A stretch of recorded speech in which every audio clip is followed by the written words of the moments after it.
वहीदा रहमान को लगातार ऐसी फिल्में मिलती गई जो उन दिनों बहुतायत में बन रही थी। भारतीय मूल्यों वाली फिल्में जिनमें गीत होता था, संगीत होता था, अच्छे संवाद होते थे, कथानक होता था, हीरो होता था, खलनायक होता था, और फिल्में सुखांत मुकाम पे जाकर परिवार के मनोरंजन का एक बहुत बड़ा माध्यम थी। आज फिर जीने की तमन्ना है, आज फिर मरने का इरादा है। गुरुदत्त का नाम जब भी आता है, वहीदा रहमान के साथ उनके तमाम किस्सों, कहानियों, कथानकों का मसाला जरूर छिड़का हुआ होता है। इन तमाम किस्से कहानियों के बीच में ये तो बात सच है कि जिस दिन गुरुदत्त की मौत हुई, वहीदा रहमान मद्रास में, उन दिनों मद्रास था, आजकल चेन्नई नाम है, मद्रास में शूटिंग कर रही थी और मौत की खबर सुनने के बाद वे शूटिंग कैंसिल करके मुंबई आई थी। वहीदा रहमान ने पूरी फिल्म के अपने करियर में कभी भी उस तरह के कपड़े नहीं पहने जो बाकी कई हीरोइंस ने पहने। उनकी फिल्मों में उनका एक ख़ास अंदाज होता है, उनकी सोबरिटी, उनकी डिसेंसी, उनका कलात्मक अभिरुझान, और सबसे बड़ी चीज़ अपने परफॉर्मेंस में वो जिस तरह की कलात्मक अभिरुचि को विस्तार देती हैं। दर्शक आज भी उनके मुरीद हैं, पहले भी मुरीद थे, और उन्होंने अपनी ह्यूज फैन फॉलोइंग बनाई हुई। यायावर के तमाम दर्शकों की तरफ से हम वहीदा जी को जन्मदिन की हार्दिक शुभकामनाएं देते हैं। दोस्तों, यायावर के इस मंच पे आपका स्वागत है। हम हर बार लेकर आते हैं यायावर क्लासिक में उन फिल्मी सितारों को ढूंढ के जिनके बारे में तो आप जानते हैं, लेकिन जिनके बारे में ज़्यादा नहीं जानते हैं, बहुत सी चीज़ें नहीं जानते हैं। हम आपको उनके बारे में बताते हैं।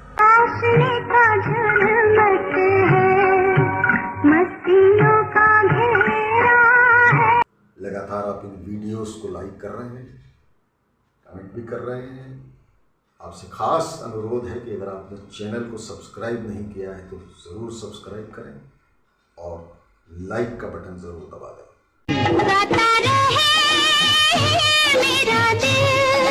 बात है 1950-55 के दशक की। वहीदा रहमान के पिता सरकारी अधिकारी थे, उस जमाने के IAS अधिकारी थे आंध्र प्रदेश में।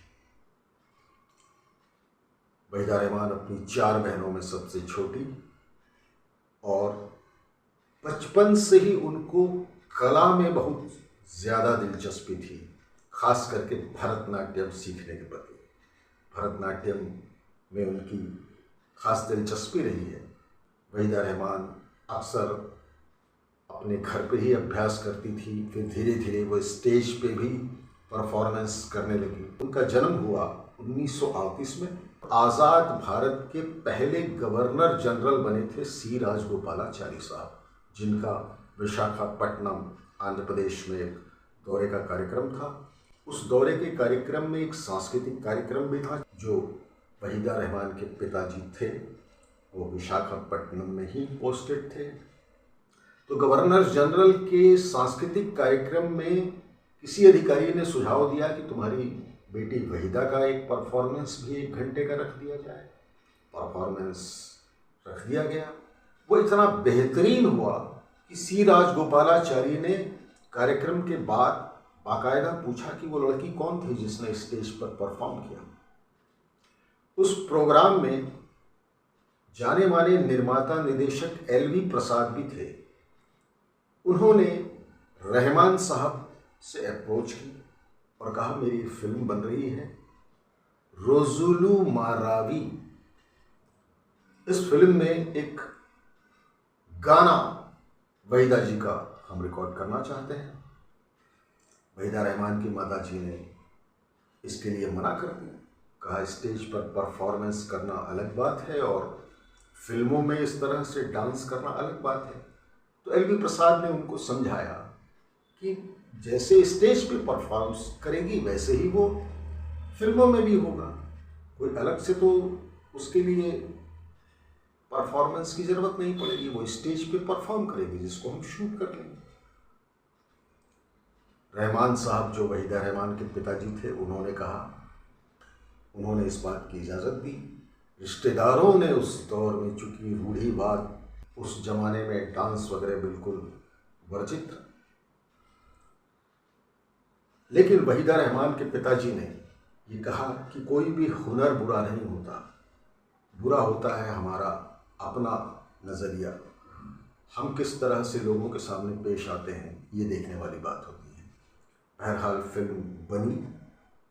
फिल्म में इसे कह सकते हैं वहीदा रहमान का पहला आइटम सॉन्ग, एक किस्म का क्लासिकल अपीयरेंस होता था कलाकार का, ये फ़र्क था। आजकल की फिल्मों में बीड़ी जलाइले टाइप के आइटम सॉन्ग होते हैं जो उस ज़माने में नहीं हुआ करते थे। क्लासिकल म्यूज़िक था और क्लासिकल परफॉर्मेंस हुआ करती थी। बहरहाल रुजुलु मरावी का गाना सुपर हिट रहा।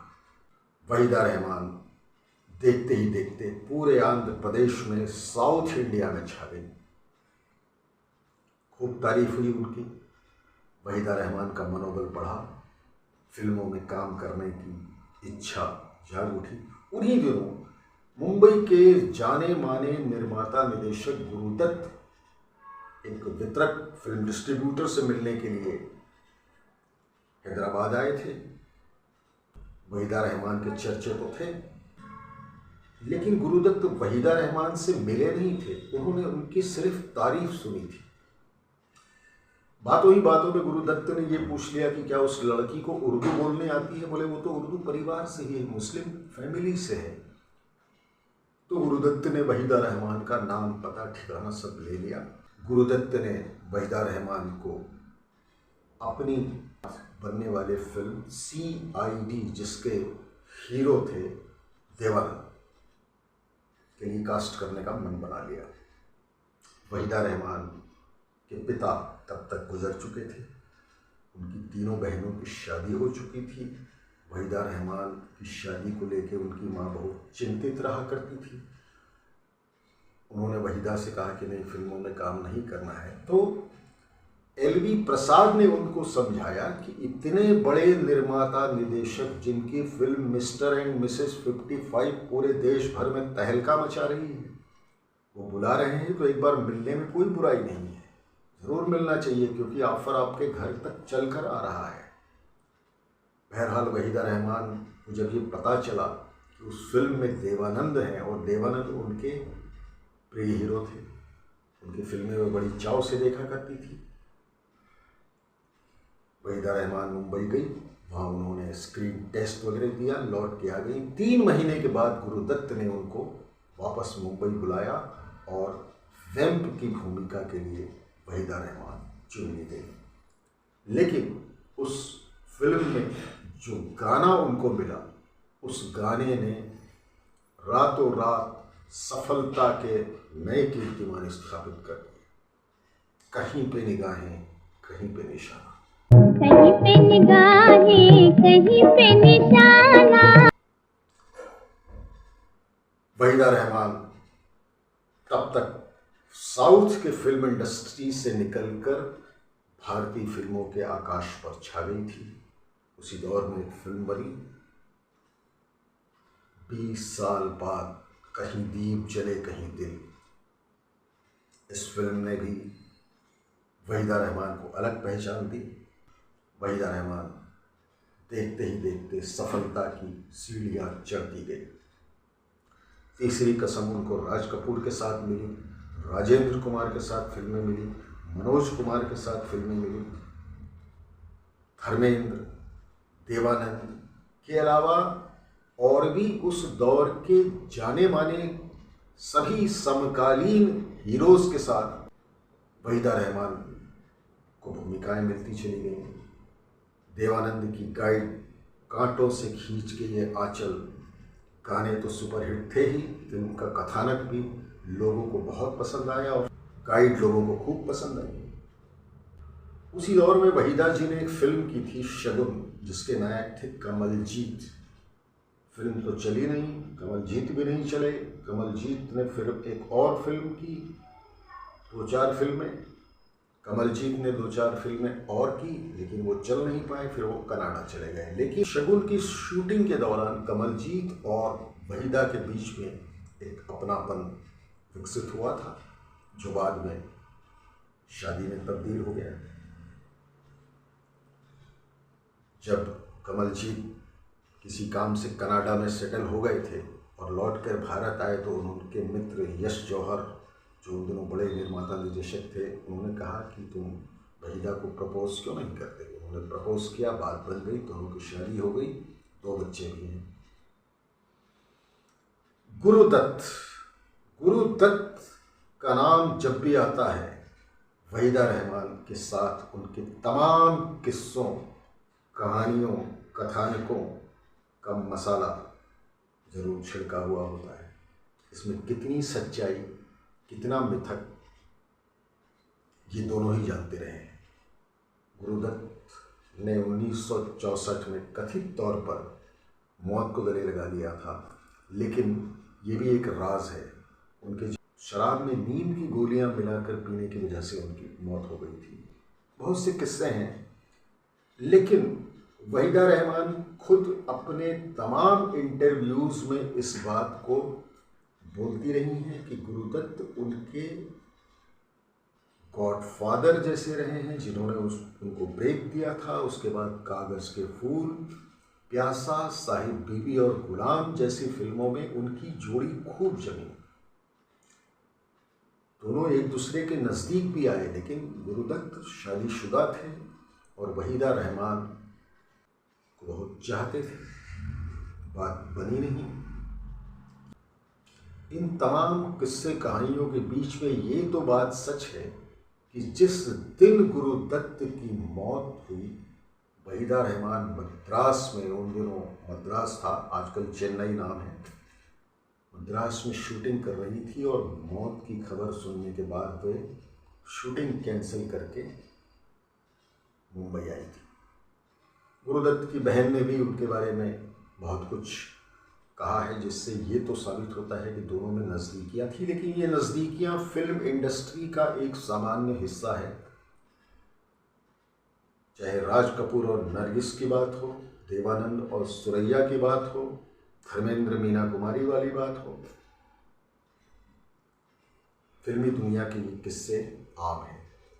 बात रेखांकित करने वाली ये है कि वहीदा रहमान ने पिछले 50-60 साल के अपने करियर में फिल्में की जो उनको पसंद आई। दोस्तों, एक किस्सा है, फिल्म बन रही थी 16वां साल, निर्माता निर्देशक थे राज खोसला, जिन्होंने CID बनाई थी, बाद में 2 रास्ते और भी कई फिल्में बनाई।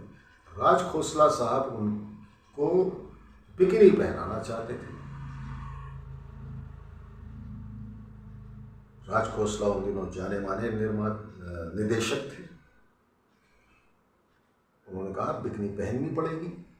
वहीदा रहमान अड़ गई, बोली मैं तो बिकिनी नहीं पहनूंगी। बाद में ये फिल्म देवानंद को पता चली, क्योंकि देवानंद उस फिल्म में हीरो थे। देवानंद ने समझाने की कोशिश की, तो वहीदा रहमान ने कहा कि तुम्हारा फिल्म में एक डायलॉग है कि तुम बड़ी लाजवंती लग रही हो जब वो झरने से नहा के निकलती हैं। तो कहा एक लाजवंती बिकिनी कैसे पहन सकती है? जब मैं लाजवंती लग रही हूँ तो मैं बिकिनी कैसे पहन सकती हूँ? तो इंटेलेक्चुअली उन्होंने अपनी बात को काउंटर किया और बिकिनी नहीं पहनी। एक और किस्सा है, फिल्म CID में राज खोसला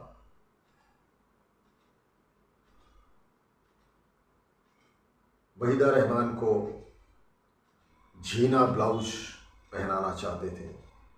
उन्होंने साफ मना कर दिया। बाद में इस बात पे सेटलमेंट हुआ कि झीना, चूँकि पहली फिल्म थी इसलिए झीना ब्लाउज तो पहनने को राजी हो गई, लेकिन उसके ऊपर उन्होंने दुपट्टा भी डाल दिया।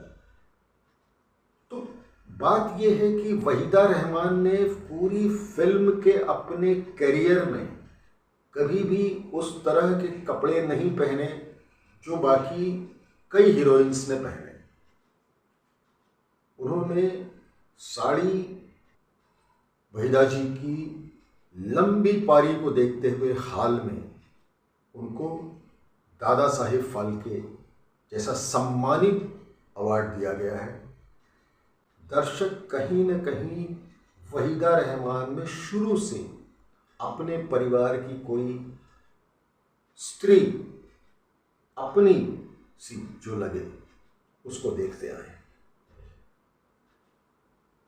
माँ, बहन, बहू, बेटी, कुछ भी समझ लीजिए, लेकिन उन्होंने हमेशा एक अपनेपन का एहसास दिलाया है।